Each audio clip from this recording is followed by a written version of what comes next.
What is up, guys? Welcome back to another episode of the Six Pack Bass channel. So we are recapping week 1 of the XFL. Yes, that's right. Week 1 of the XFL is in the books, and I must say, it was a dandy. So, first game up, we saw the Seattle Dragons taking on the DC Defenders. DC came away with the win in this one, 31-19. Just some quick takes from this game. DC's defense is as advertised. I predicted this in my previous video. I felt that their defenders' defense would be stout, and they definitely showed up. Just some quick stats here. They had 2 interceptions, a fumble, one of those interceptions returned for a touchdown, and special teams got on the board with a blocked punt for a touchdown. Flipping it over to Seattle's side of the ball, I felt that Brandon Silvers actually played better than expected. Austin Proehl is the real deal. He definitely channeled his father, Ricky Proehl's game time hands, because that dude could catch.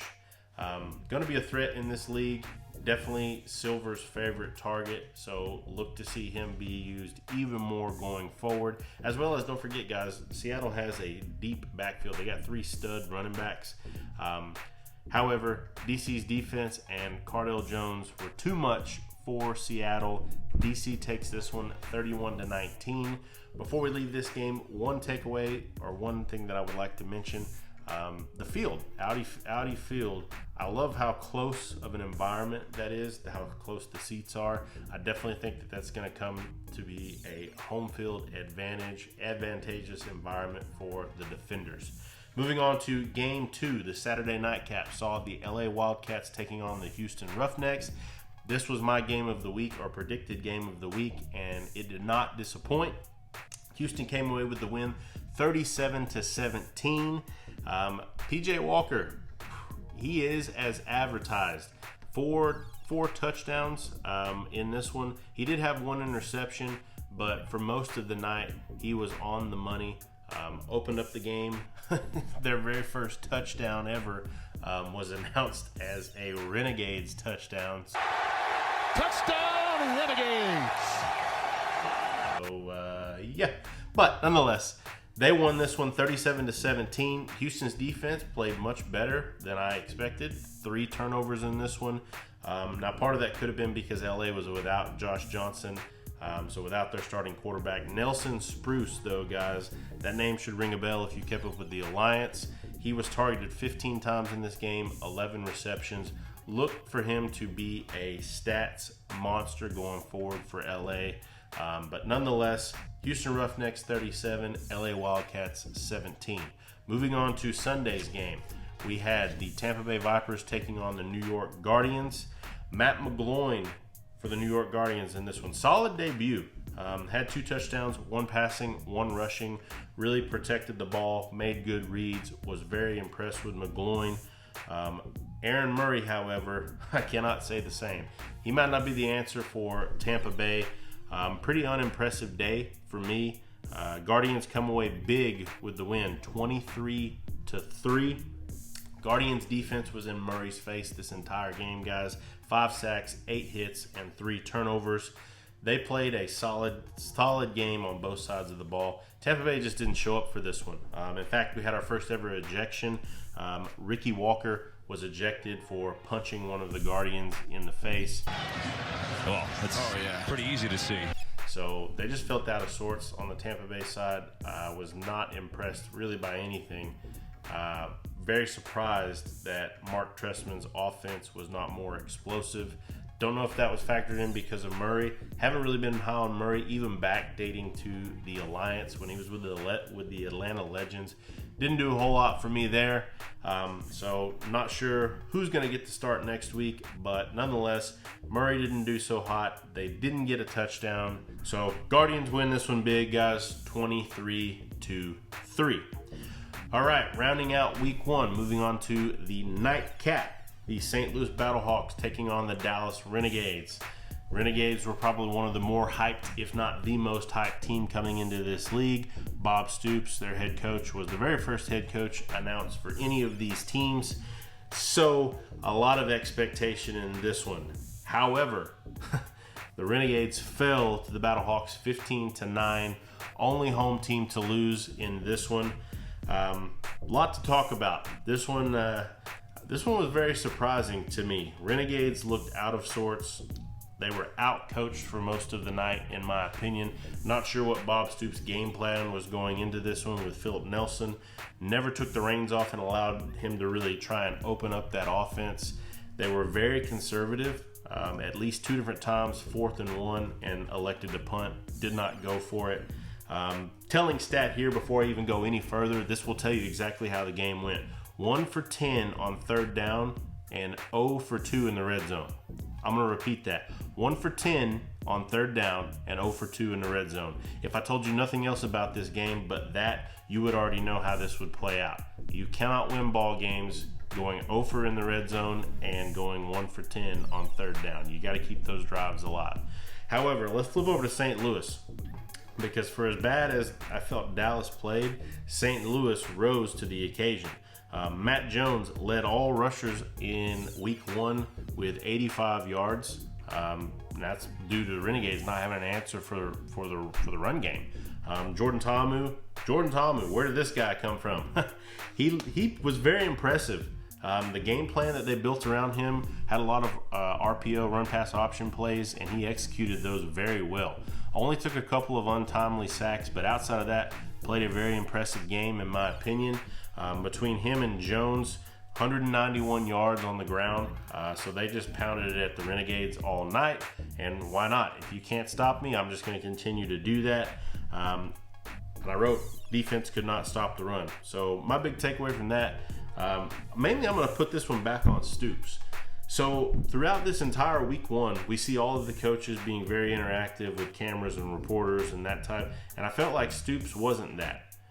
So I don't know. I just got a weird vibe that he's just kind of there to be a face, not so much to be a coach. You know, he was coming out of retirement to take this team on. I'm hoping that I'm wrong. I don't know. It's still early. They don't have Landry Jones, so maybe with Landry Jones coming back, that'll kind of rebuild and rekindle that fire, and they'll put on a show.